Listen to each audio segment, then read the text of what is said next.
खबर है कि यूक्रेन को तोड़ने के लिए पुतिन ने वहां अपने कब्जे वाले इलाकों में जनमत संग्रह का काम शुरू कर दिया। जिन इलाकों में जनमत संग्रह किया जा रहा है उनमें डोनेस्क, लुहांस्क, ज़ापोरिजिया और खैरसॉन शामिल हैं।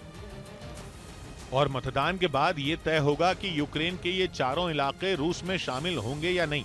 मतलब यह कि यूक्रेन के टुकड़े करने के लिए डोनेस्क और लुहांस्क के साथ साथ ज़ापोरिजिया और खैरसॉन को भी रूस में मिलाने का काउंटडाउन शुरू हो चुका है। पुतिन की इस चाल ने यूक्रेन ही नहीं बल्कि अमेरिका और उसके सहयोगियों की चिंता भी बढ़ा दी, क्योंकि पिछले 7 महीनों से पश्चिमी देश रूस के खिलाफ यूक्रेन के साथ नेटो देशों से मिलने वाले हथियारों के दम पर जेलेंस्की की सेना अब तक रूसी फौज का सामना कर रही है। लेकिन इस दौरान रूस ने यूक्रेन के डॉनबास समेत कई हिस्सों को जीतने का दावा कर दिया और फिर पुतिन ने अपने कब्जे में आ चुके उन इलाकों को रूस में मिलाने के लिए वहां जनमत संग्रह कराने की चाल चल दी, जो यूक्रेन और नेटो देशों के लिए किसी बड़े झटके से कम नहीं है, क्योंकि डॉनबास पूर्वी यूक्रेन का वो हिस्सा है जिसके तहत डोनेस्क और लुहांस्क प्रांत आते हैं। दोनों ही प्रांत रूस की सीमा से लगते हैं, जहां रहने वाले ज्यादातर लोग रूसी भाषा बोलते हैं। डॉनबास के ठीक बगल में ज़ापोरिजिया है और उसके बाद खैरसॉन का इलाका शुरू हो जाता है।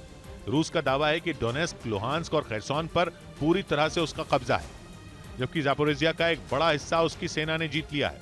इस सबके बीच खैरसॉन से जनमत संग्रह का एक वीडियो सामने आया जिसमें पोलिंग बूथ के अंदर लोगों की भारी भीड़ दिखाई दी। इस दौरान कई लोग अपना वोट डालते भी नजर आए और बताया गया कि खैरसॉन की तरह ही डोनेस्क, लुहांस्क और ज़ापोरिजिया में भी मतदान करने के लिए बड़ी संख्या में पोलिंग बूथ बनाए गए। वोटिंग के दौरान कोई परेशानी न हो, इसके लिए वहां रूस ने सुरक्षा के पुख्ता इंतजाम भी किए हैं और इस जनमत संग्रह में लोग बढ़ चढ़कर हिस्सा ले रहे हैं। खबर है कि इन चारों इलाकों में 5 दिनों तक यानी 27 सितंबर तक मतदान होगा।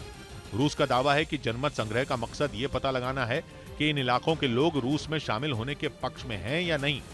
माना जा रहा है कि जनमत संग्रह रूस के पक्ष में ही आएगा और दावा किया जा रहा है कि अगले हफ्ते पुतिन डोनेस्क, लुहांस्क, ज़ापोरिजिया और खैरसॉन को रूस में मिलाने का बड़ा ऐलान कर सकते हैं। हालांकि यूक्रेन और उसके सहयोगी इसे अवैध बता रहे हैं। आरोप है कि पुतिन ये सब इसलिए कर रहे हैं ताकि जब वापस इन इलाकों को हासिल करने के लिए यूक्रेन की सेना हमला करे तो इसे रूस पर हमला बताया जा सके। और तो और इस जनमत संग्रह से पहले मतदान वाले इलाकों में 3 लाख रिजर्व सैनिकों की तैनाती के पुतिन के ऐलान को भी इसी प्लान का हिस्सा माना जा रहा है।